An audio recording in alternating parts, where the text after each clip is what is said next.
大家好，我是小夏。我今天想分享的话题呢，是能帮助你变得有钱或者更有钱的几个习惯。这些呢，也都是我个人根据我和身边的一些人的经验总结而来的。当然了，也绝对不是说如果你没有这些习惯，你就没钱了。我觉得如果挣得特别多的人吧，可能也不在乎我说的这几点。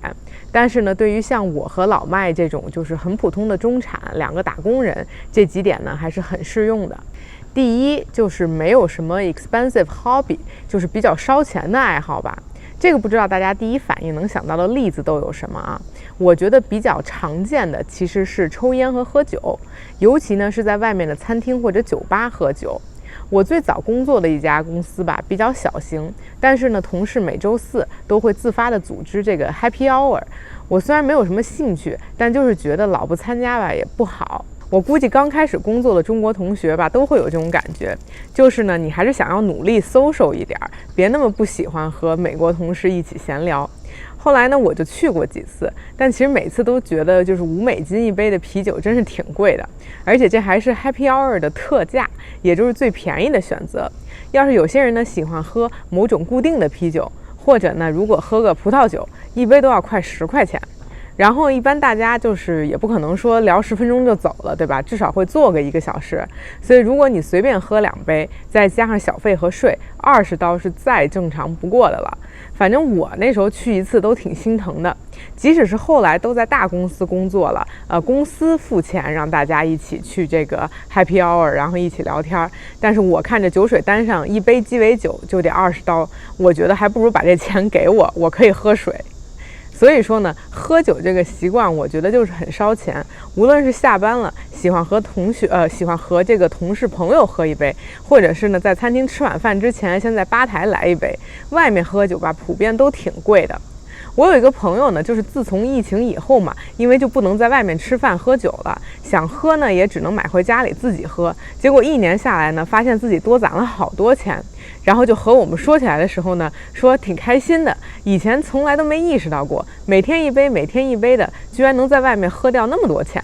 那抽烟呢就更不用说了啊，因为烟在美国卖的呢是真的挺贵的，所以呢我们有抽烟的朋友每次出入境都要买很多，或者经常呢会托人买，不然呢在美国1小盒烟10刀什么的很正常。那如果有抽烟习惯的人，无形当中呢就是会比别人多花一些钱。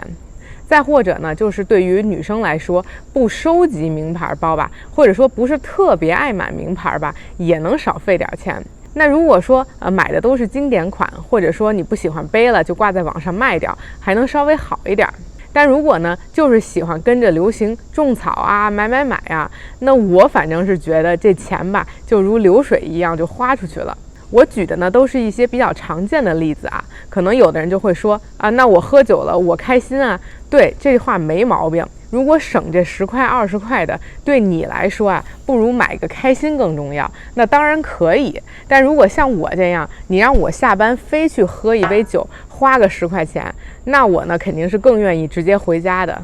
我想说的核心意思呢，就是说有一些生活中的小爱好吧，其实挺烧钱的。那你烧钱的爱好越少，自然呢你能攒的钱就更多。第二就是要认真管理自己的各种账户，我指的呢是所有你需要还款或者缴费的账户，比如你的水电网费、信用卡、手机费，因为一旦错过了截止日期，往往呢就会产生手续费和利息。尤其是呢你有的时候可能会开很多张信用卡，但是有的卡呢因为不常用就没有注意到，等看到的时候呢，发现过去了几个月，10块钱的花费呢可能就会滚成几十甚至上百。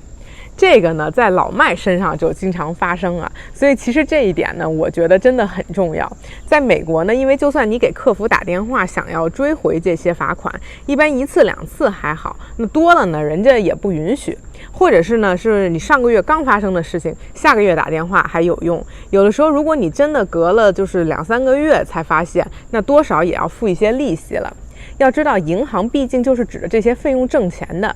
你要是每次都到点还钱，或者呢全都设置成那个 auto pay 自动还款，那你对银行来说其实不是一个产生利润的客户。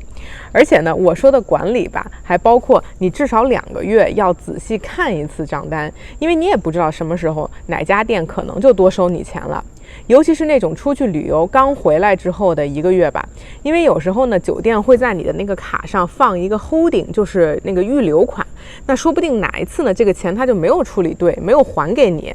反正这些呢，其实我们都遇到过啊。因为有一次老麦去一个偏远一点的地方看那个投资房，后来在外面呢住了一晚酒店，也没住什么特别好的那种大品牌吧，就是肯定不是什么希尔顿啊、Marriott 那种的，但是也不是特别差的。结果呢，他在一个常用的就是这种旅游订酒店的网上付钱了，到了酒店以后呢，其实又被收了一次房钱，但他不知道，过了2个月以后呢才发现。结果呢，他就在预定的网站还有酒店银行中间打了好几轮电话，钱还没有要回来，所以他这种的行为就属于反面典型啊。那再比如说呢，你的账户如果都设置好了自动还款，但是你还款是要绑定在一个储蓄账户上的，对吧？那不然钱哪来呢？那有的账户呢，就是银行账户可能会限制你1个月可以有几笔的 transaction， 就是你1个月的转账之类的不能超过几次。或者呢，像我们家吧，就是生活费账户和其他存款是分开的，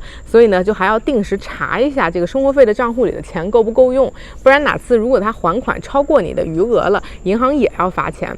所以我所说的认真管理自己的账户呢，指的是很多方面啊，就是建议大家都要养成这个习惯。第3就是时刻寻找新机会，从各种渠道留意新的赚钱途径。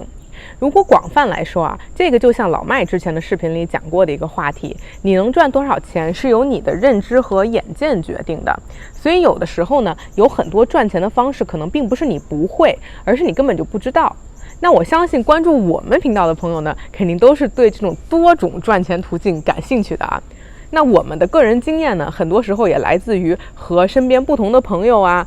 聊天啊，从身边的同事啊，或者朋友的朋友那里得到的一些讯息。比如我们最开始买投资房啊，其实是我学姐教了我们挺多的，因为她自己从2012年就开始买了第1套房子，这个我在以前的视频里也说过。还有呢，就是像老麦卖一些就是二手电脑啊，一开始是因为他自己有需要，从一个美国小哥的手里买了一台，后来他发现呢，那个小哥就是专门做这个事情赚外快的，于是就和人家聊了起来，然后就想说，其实自己也可以搞，因为你搞一台电脑吧，也能挣个小100美金。还有像我们有的朋友呢，他自己很喜欢鞋，有一些限量的或者需要什么抽签摇号的，他都会半夜起来刷，然后再加价卖掉。再比如说吧，我们投资过的这个房地产项目，就是那种拿分红的，其实也是有朋友的朋友介绍的，然后有同事介绍的，还有就是我们自己去了解的。所以说我们的投资理财的路呢，也是一点一点这样提高的。最开始的时候呢，可能就是忙活1个晚上，卖了点什么东西，赚了几十、100就很开心，因为那样就能补贴自己的房租跟生活费。到后来呢，能自己买出租房，后来能 flip 房子，研究各种理财的基金、定投、ETF、股票，再到后面呢，参投这种有分红的项目。每次偶然呢听到一些新信息的时候，我们都会立刻呢就是自己去做一些功课，然后呢会考虑值不值得尝试。而且因为人的精力毕竟是有限的嘛，像我们现在肯定就没有什么时间去商店里面淘一些衣服鞋子来赚差价了。曾经我们俩就是 Amazon 啊、eBay、Poshmark 各种账户运营的也是很火的，但是呢那毕竟都是有很大的时间成本和人力成本的。现在回头看呢，那就成为了自己吃的前几个包子了。而且呢，如果没有这些经验，我们呢也不会去做这个 YouTube 频道，不然其实我们讲什么给大家呢？有些认识我们的人后来看了我们的频道，就会说，你们其实怎么会知道这么多呢？或者你们怎么会做过这么多的事情？这些知识都是哪儿来的？我觉得只要你有一个想要做什么事情的心，或者呢这样一个 mindset 吧，就是这样一个想法，那就要呢从身边的各种大小事里留意一些赚钱的方法。最重要的就是希望你呢能一直关注我们的频道，给小夏和老麦多多点赞、留言、转发。毕竟呢，我们就是一个帮助你了解更多投资理财知识的渠道。希望大家呢能够多多的支持我们。那今天的视频就到这里了，咱们下期再见，拜拜。